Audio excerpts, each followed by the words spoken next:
تقریباً 5 منٹ بعد خاموشی ٹوٹی تھی۔ ونڈو اسکرین سے باہر دیکھتے ہوئے مدھم آواز میں امامہ یوں بڑبڑائی تھی جیسے خود کلامی کر رہی ہو۔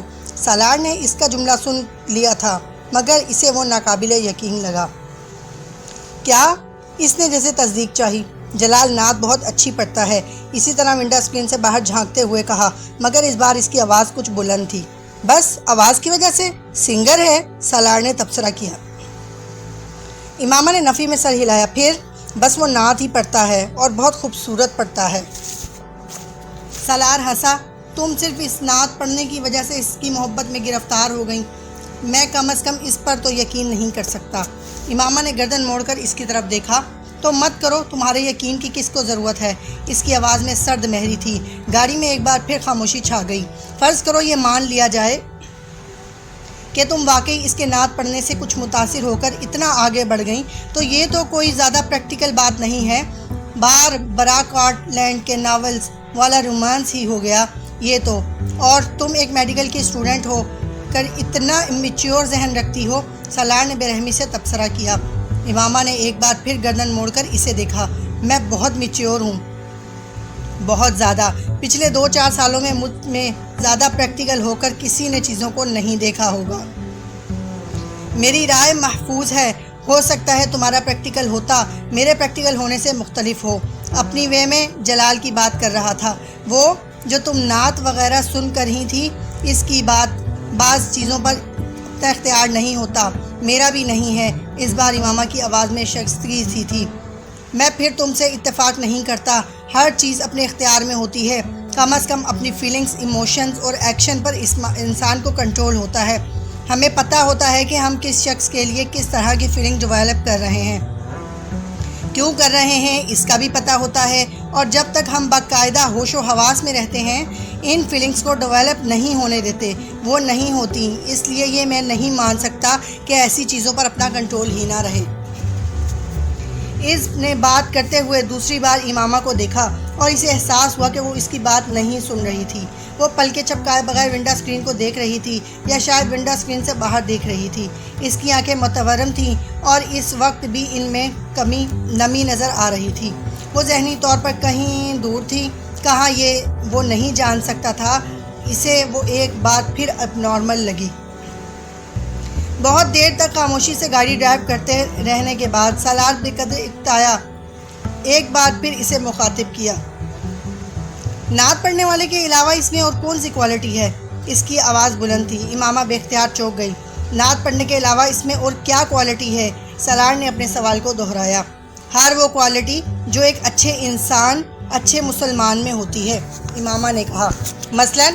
سالار نے بھویں اچکاتے ہوئے کہا، اور اگر نہ بھی ہوتی تو بھی وہ شخص حضرت محمد صلی اللہ تعالیٰ علیہ وسلم سے اتنی محبت کرتا ہے کہ میں اسے اسی کوالٹی کی خاطر کسی بھی دوسرے شخص پر ترجیح دیتی۔ سالار عجیب سے انداز میں مسکرایا، واٹ اے لاجک، ایسی باتوں کو میں واقعی ہی نہیں سمجھ سکتا۔ اس نے گردن کو نفی میں ہلاتے ہوئے کہا، تم اپنی پسند سے شادی کرو گے یا اپنے پیرنٹس کی پسند سے؟ امامہ نے اچانک اس سے پوچھا۔ وہ حیران ہوا، آف کورس اپنی پسند سے، پیرنٹس کی پسند سے شادی والا زمانہ تو نہیں ہے۔ اس نے کندھے اچکاتے ہوئے لاپرواہی سے کہا، تم بھی تو کسی کوالٹی کی وجہ سے ہی کوئی لڑکی پسند کرو گے، شکل و صورت کی وجہ سے، یا پھر جس سے تمہاری انڈرسٹینڈنگ ہو جائے گی، اس سے ایسا ہی ہوگا نا؟ وہ پوچھ رہی تھی۔ یقیناً، سالار نے کہا، میں بھی تو یہی کر رہی ہوں، اپنی اپنی ترجیحات کی بات ہوتی ہے۔ تم ان چیزوں کی بنا پر کسی سے شادی کرو گے، میں بھی ایسی ہی ایک وجہ کی بنا پر شادی کرنا چاہتی تھی جلال انصر سے۔ وہ رکی۔ میری خواہش ہے میری شادی اس سے ہو جو حضرت محمد صلی اللہ تعالیٰ علیہ وسلم سے مجھ سے زیادہ محبت رکھتا ہو۔ جلال انصر آپ صلی اللہ تعالیٰ علیہ وسلم سے مجھ سے زیادہ محبت کرتا تھا؟ مجھے لگا مجھے اس شخص سے شادی کرنی چاہیے۔ میں نے تم سے کہا بعض چیزوں پر اختیار نہیں ہوتا، بعض خواہشات، بس ان سے چھٹکارا پانا ممکن نہیں ہوتا۔ اس نے افسردگی سے سر کو جھٹکتے ہوئے کہا، اور اب جب وہ شادی کر چکا ہے، اب تم کیا کرو گی؟ پتہ نہیں، تم ایسا کرو کہ تم کسی اور نعت پڑھنے والوں کو ڈھونڈ لو، تمہارا مسئلہ حل ہو جائے گا۔ وہ مذاق اڑانے والے انداز میں ہنسا۔ امامہ پلکیں جھپکائے بغیر اسے دیکھتی رہی۔ وہ صفحہ کی حد تک بے حس تھا۔ اس طرح کیوں دیکھ رہی ہو تم؟ میں مذاق کر رہا ہوں۔ وہ اب اپنی ہنسی پر قابو پا چکا تھا۔ امامہ نے کچھ کہنے کے بجائے گردن موڑ لی۔ تمہیں تمہارے فادر نے مارا ہے؟ سالار نے پہلے کی طرح کچھ دیر خاموش رہنے کے بعد بولنے کا معمول جاری رکھا۔ تمہیں کس نے بتایا؟ امامہ نے اسے دیکھے بغیر کہا۔ ملازمہ نے سالار نے اطمینان سے جواب دیا، بیچاری یہ سمجھ رہی ہے کہ تم جو شادی سے انکار کر رہی ہو وہ میری وجہ سے کر رہی ہو، اس لیے اس نے مجھ تک تمہاری حالت ظاہر بڑے دردناک انداز میں پہنچائی تھی۔ مارا ہے تمہارے فادر نے؟ ہاں، اس نے بے تاثر انداز میں کہا۔ کیوں؟ میں نے پوچھا نہیں، شاید وہ ناراض تھے اس لیے۔ تم نے کیوں مارنے دیا؟ امامہ نے گردن موڑ کر اسے دیکھا۔ وہ میرے بابا ہیں، انہیں حق ہے، وہ مار سکتے ہیں مجھے۔ سالار نے حیرانی سے اسے دیکھا۔ ان کی جگہ کوئی اور بھی ہوتا وہ اس صورتحال میں یہی کرتا۔ مجھے یہ قابل اعتراض نہیں لگا، وہ بڑے ہموار لہجے میں کہہ رہی تھی۔ اگر مارنے کا حق ہے انہیں تو پھر تمہاری شادی کرنے کا بھی حق ہے۔ اتنا اس پر ہنگامہ کیوں کھڑا کر رہی ہو تم؟ سالار نے چپتے ہوئے لہجے میں پوچھا۔ کسی مسلمان سے کرتے اور چاہے جہاں مرضی کر دیتے میں کروا لیتی، چاہے وہ جلال انصر نہ ہوتا، استہزائیہ انداز میں کہا۔ ہاں، اب بھی آخر کون سا ہو گئی ہے اس سے؟ اس کی آنکھوں میں ایک بار پھر نمی جھنجھلا رہی تھی۔ لو، تم ان سے یہ کہہ دیتی، کہا تھا۔ تم سمجھتے ہو میں نے نہیں کہا ہوگا؟ مجھے ایک بات پر بہت حیرانی ہے، سالار نے چند لمحوں کے بعد کہا۔ آخر تم نے مجھ سے مدد لینے کا فیصلہ کیوں کیا، بلکہ کیسے کر لیا؟ تم مجھے خاصاً ناپسند کرتی تھی۔ اس نے امامہ کے جواب کا انتظار کیے بغیر جاری رکھی۔ میرے پاس تمہارے علاوہ دوسرا کوئی آپشن نہیں تھا، امامہ نے مدھم آواز میں کہا۔ میری اپنی کوئی فرینڈ اس طرح میری مدد کرنے کی پوزیشن میں نہیں تھی جس طرح کوئی لڑکا کر سکتا تھا۔ اذیت کے علاوہ میں صرف جلال اور تم سے واقف تھی، اور سب سے قریب ترین صرف تم تھے جس میں سے میں فوری رابطہ کر سکتی تھی، اس لیے میں نے تم سے رابطہ کیا۔ وہ مدھم آواز میں رک رک کر بولتی رہی۔ تمہیں یقین تھا کہ میں تمہاری مدد کروں گا؟ نہیں، میں نے صرف ایک رسک لیا تھا۔ یقین کیسے ہو سکتا تھا مجھے کہ تم میری مدد کرو گے؟ میں نے تمہیں بتایا میرے پاس تمہارے علاوہ کوئی آپشن تھا ہی نہیں۔ یعنی تم نے ضرورت کے وقت گدھے کو باپ بنا لیا ہے؟ اس کے بے حد عجیب لہجے میں کیے گئے تبصرے نے امامہ کو ایک دم خاموش ہو جانے پر مجبور کر دیا۔ وہ بات منہ پر مارنے میں ماہر تھا، مگر اس نے غلط بھی نہیں کہا تھا۔ ویری انٹرسٹنگ، اس نے امامہ کے جواب کا انتظار کیے بغیر کہا۔ وہ جیسے اپنے تبصرے پر خود ہی محفوظ ہو رہا تھا۔ میں گاڑی کچھ دیر کے لیے یہاں روکنا چاہ رہا ہوں، سالار نے سڑک کے کنارے بنے ہوئے ایک سستے قسم کے ہوٹل اور سروس اسٹیشن کو دیکھتے ہوئے کہا۔ میں ذرا ٹائر چیک کروانا چاہ رہا ہوں، گاڑی میں دوسرا ٹائر نہیں ہے، رستے میں اگر کہیں ٹائر ویسٹ ہو گیا تو بہت مسئلہ ہوگا۔ امامہ نے سر ہلاتے ہوئے اس پر اکتفا کیا۔ وہ گاڑی موڑ کر اندر لے گیا۔ اس وقت دور کہیں فجر کی اذان ہو رہی تھی۔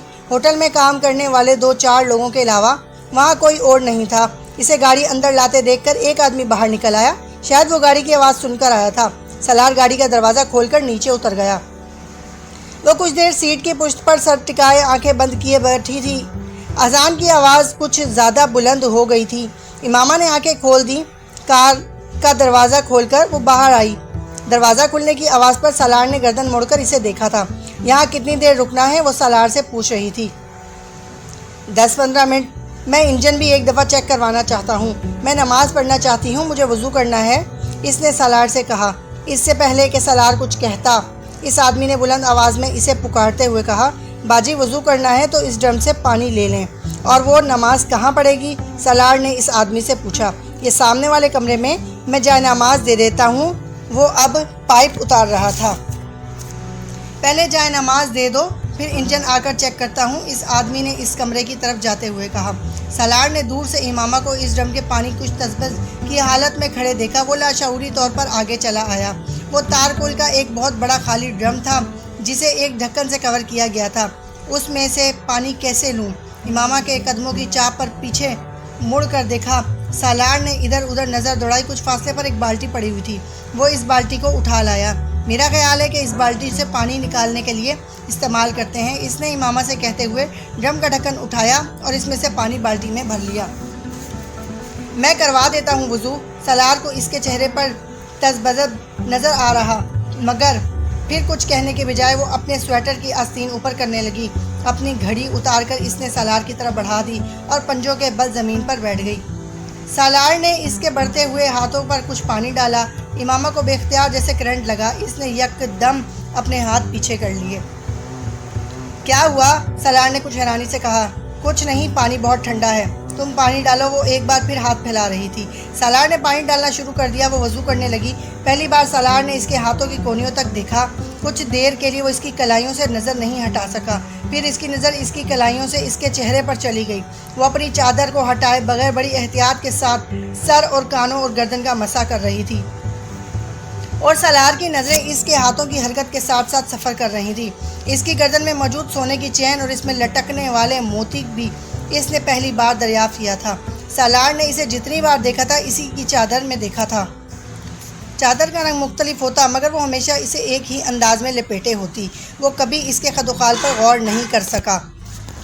پاؤں پر پانی میں خود ڈال لیتی ہوں۔ اس نے کھڑے ہوئے سالار کے ہاتھ سے بالٹی کو پکڑ لیا۔ جواب تقریباً خالی ہونے والی تھی۔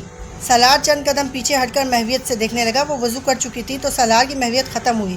اس نے گھڑی اس کی طرف بڑھا دی۔ آگے پیچھے چلتے ہوئے وہ اس کمرے تک آئی جہاں وہ آدمی گیا تھا۔ وہ آدمی تب تک کمرے میں ایک طرف مسلح بچھا چکا تھا۔ امامہ خاموشی سے جے نماز کی طرف بڑھ گئی۔ کمرے میں چند کرسیاں اور ایک چھوٹی سی تپائی بھی پڑی ہوئی تھی۔ سالار فوری طور پر اس کمرے کا مصرف نہیں سمجھ سکا۔ وہ اس بڑی کھڑکی نماز کاؤنٹر کی طرف بڑھ گیا۔ 2 کپ چائے بناؤ، اس نے اس لڑکے سے کہا۔ اس نے بڑی تابیداری سے سر ہلایا اور اسٹو جلانے لگا۔ سالار کمرے میں پڑی ایک کرسی پر آن بیٹھا۔ وہ نماز شروع کر چکی تھی۔ دونوں ٹانگیں سامنے پڑی میز پر رکھ کر وہ ایک بار پھر اسے دیکھنے لگا۔ اس کا خیال تھا وہ دعا کے دوران کچھ روئے دھوئے گی۔ جن حالات سے گزر رہی تھی یہ ایک لازمی امر تھا، مگر اسے خاصی مایوسی ہوئی۔ وہ ہاتھ اٹھائے، آنکھیں بند کیے کچھ دیر دعا مانگتی رہی اور پھر چہرے پر ہاتھ پھیرے ہوئے اٹھ کر کھڑی ہو گئی۔ سالار نے ایک گہرا سانس لیا اور اس پر سے نظریں ہٹا لیں۔ لاہور کی حدود میں داخل ہوتے ہی امامہ نے اس سے کہا، اب تم مجھے کسی سٹاپ پر اتار دو، میں چلی جاؤں گی۔ تم جہاں جانا چاہتی ہو میں تمہیں وہاں چھوڑ دیتا ہوں۔ اتنی دھند میں کسی ٹرانسپورٹ کا انتظار کرتے تمہیں بہت وقت لگے گا۔ سڑکیں اس وقت تقریباً ویران تھیں، حالانکہ صبح ہو چکی تھی، مگر دھند سے ہر چیز کو لپیٹ میں رکھا ہوا تھا۔ مجھے نہیں پتا مجھے کہاں جانا ہے، پھر تمہیں میں کس جگہ کا پتہ بتاؤں؟ ابھی تو شاید میں ہاسٹل جاؤں اور پھر وہاں سے۔ سالار نے اس کی بات کاٹ دی۔ تو پھر میں تمہیں ہاسٹل چھوڑ دیتا ہوں۔ کچھ فاصلہ اسی طرح خاموشی سے طے ہوا۔ پھر ہاسٹل سے کچھ فاصلے پر امامہ نے اس سے کہا، بس تم گاڑی یہاں روک دو، میں یہاں سے خود چلی جاؤں گی۔ میں تمہارے ساتھ ہاسٹل نہیں جانا چاہتی۔ سالار نے سڑک کے کنارے گاڑی روک دی۔ پچھلے کچھ ہفتوں میں تم نے میری بہت مدد کی ہے، اس کے لیے میں تمہارا شکریہ ادا کرنا چاہتی ہوں۔ تم میری مدد نہ کرتے تو آج میں یہاں نہ ہوتی۔ وہ ایک لمحے کے لیے رکی۔ تمہارا موبائل ابھی میرے پاس ہے، مگر مجھے ابھی اس کی ضرورت ہے۔ میں کچھ عرصے بعد اسے واپس بھجوا دوں گی۔ اس کی ضرورت نہیں، تم اسے رکھ سکتی ہو۔ میں کچھ دنوں بعد تم سے دوبارہ رابطہ کروں گی، پھر تم مجھے طلاق کے پیپر بھجوا دینا۔ وہ رکی۔ میں امید کرتی ہوں کہ تم میرے پیرنٹس کو کچھ نہیں بتاؤ گے۔ یہ کہنے کی ضرورت تھی؟ سالار نے بھویں چکاتے ہوئے کہا، مجھے کچھ بتانا ہوتا تو میں بہت پہلے بتا چکا ہوتا۔ سالار نے قدرے سرد مہری سے کہا، تم مجھے بہت برا لڑکا سمجھتی تھی، کیا ابھی بھی تمہاری میرے بارے میں وہی رائے ہے یا تم اپنی رائے کچھ میں تبدیل کی ہے؟ سالار نے اچانک تیکھی مسکراہٹ کے ساتھ اس سے پوچھا، تمہیں نہیں لگتا کہ میں دراصل بہت اچھا لڑکا ہوں؟ ہو سکتا ہے، امامہ نے مدھم آواز میں کہا۔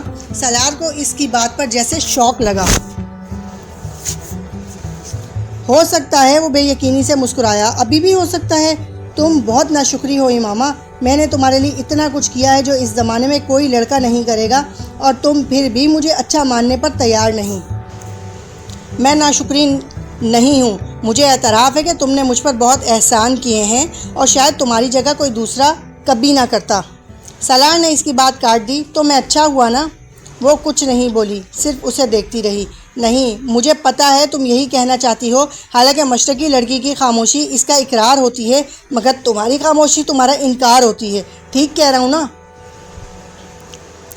ہم ایک فضول بحث کر رہے ہیں، ہو سکتا ہے۔ سالار نے کندھے اچکاتے مگر مجھے حیرانی سے کہ تم، اس بار امامہ نے اس کی بات کاٹ دی، تم نے میرے لیے یقیناً بہت کچھ کیا ہے، اور اگر میں تمہیں جانتی نہ ہوتی تو یقیناً میں تمہیں ایک بہت اچھا انسان سمجھتی اور کہہ بھی دیتی، مگر میں تمہیں اتنی اچھی طرح جانتی ہوں کہ میرے لیے یہ کہنا مشکل ہے کہ تم ایک اچھے انسان ہو۔ وہ رکی۔ سالار پلکیں جھپکائے بغیر اسے دیکھتا رہا۔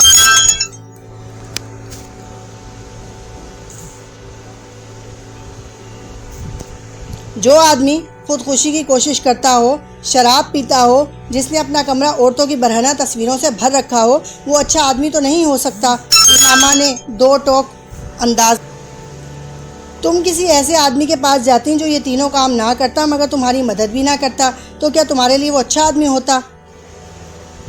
سالار نے تیز آواز میں کہا، جیسے جلال انصر۔ امامہ کے چہرے کا رنگ بدل گیا۔ ہاں، اس نے میری مدد نہیں کی، مجھ سے شادی نہیں کی، مگر اس کا یہ مطلب نہیں کہ وہ برا آدمی ہو گیا۔ وہ اچھا آدمی ہے، ابھی بھی میرے نزدیک اچھا آدمی ہے، اور میں نے تمہاری مدد کی، تم سے شادی کی، مگر یقیناً اس کا یہ مطلب نہیں ہے کہ میں اچھا ہو گیا ہوں، میں برا آدمی ہوں۔ وہ عجیب سے انداز میں کہتے ہوئے مسکرایا۔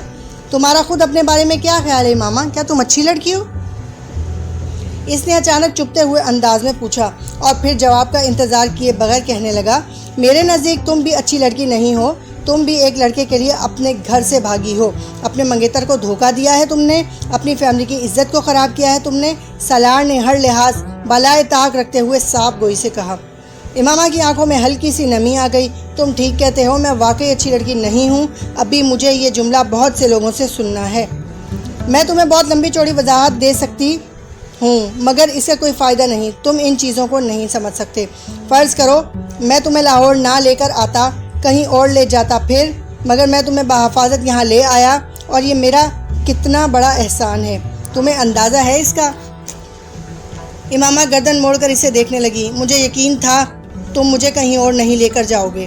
وہ اس کی بات پر ہنسا۔ مجھ پر یقین کیوں؟ میں تو ایک برا لڑکا ہوں۔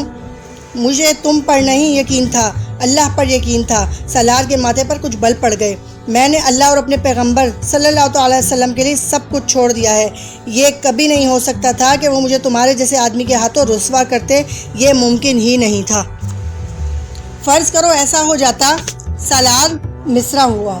میں ایسی بات کیوں فرض کروں جو نہیں ہوئی؟ وہ اپنی بات پر قائم تھی۔ یعنی تم مجھے کسی قسم کا کوئی کریڈٹ نہیں دو گی؟ وہ مذاق اڑانے والے انداز میں مسکرایا۔ اچھا فرض کرو میں اب تمہیں جانے نہیں دیتا تو تم کیا کرو گی؟ گاڑی کا دروازہ جب تک میں نہیں کھولوں گا نہیں کھلے گا، یہ تم جانتی ہو۔ اب بتاؤ تم کیا کرو گی؟ وہ یک ٹک اسے دیکھتی رہی۔ یا میں یہ کرتا ہوں۔ سالار نے ڈش بورڈ پر پڑا ہوا اپنا موبائل اٹھایا اور اس پر ایک نمبر ڈائل کرنے لگا کہ تمہارے گھر فون کر دیتا ہوں۔ اس نے موبائل کی اسکرین اس کی آنکھوں کے سامنے لہرایا۔ اس پر امامہ کے گھر کا نمبر تھا۔ میں انہیں تمہارے بارے میں بتاتا ہوں کہ تم کہاں ہو، کس کے ساتھ ہو، پھر یہاں سے تمہیں سیدھا پولیس اسٹیشن لے جا کر ان کی تحویل میں دے دیتا ہوں۔ تو پھر تمہارے اعتقاد اور اعتبار کا کیا ہوا؟ وہ مذاق اڑانے والے انداز میں کہہ رہا تھا۔ امامہ چپ چاپ اسے دیکھتی رہی۔ سالار کو بے حد خوشی محسوس ہوئی۔ سالار نے موبائل آف کرتے ہوئے ایک بار پھر اس کی آنکھوں کے سامنے لہرایا۔ کتنا بڑا احسان کر رہا ہوں میں تم پر کہ ایسا نہیں کر رہا، کہ اس نے موبائل کو دوبارہ ڈش بورڈ پر رکھتے ہوئے کہا، حالانکہ تم بے بس ہو، کچھ بھی نہیں کر سکتی۔ اس طرح رات کو میں تمہیں کہیں اور لے جاتا تو تم کیا کر لیتی؟ میں تمہیں شوٹ کر دیتی۔ سالار نے حیرانی سے اسے دیکھا، پھر کہکا مار کر ہنسا۔ کیا کر دیتی؟ میں تمہیں شوٹ کر دیتی۔ اس نے اسی انداز میں رک کر اس سے کہا۔ وہ اسٹیئرنگ پر دونوں ہاتھ رکھ کر کھلکھلا کر ہنسا۔ کبھی زندگی میں پسٹل دیکھا ہے تم نے؟ اس نے امامہ کا مذاق اڑاتے ہوئے کہا۔ سالار نے اسے جھکتے ہوئے اپنے پاؤں کی طرف ہاتھ بڑھاتے دیکھا۔ جب وہ سیدھی ہوئی تو اس کے ہاتھ سالار سے کہا، شاید اسے کہتے ہیں۔ سالار ہنسنا بھول گیا۔ اس کے دائیں ہاتھ میں چھوٹے سائز کا ایک بہت خوبصورت قیمتی لیڈیز پستول تھا۔ سالار پستول پر اس کے ہاتھ کی گرفت دیکھ کر جان گیا تھا کہ وہ کسی اناڑی کے ہاتھ میں نہیں تھا۔ اس نے بے یقینی سے امامہ کو دیکھا۔ تم مجھے شوٹ کر سکتی تھی؟ ہاں میں تمہیں شوٹ کر سکتی تھی، مگر میں نے ایسا نہیں کیا کیونکہ تم نے مجھے کوئی دھوکہ نہیں دیا۔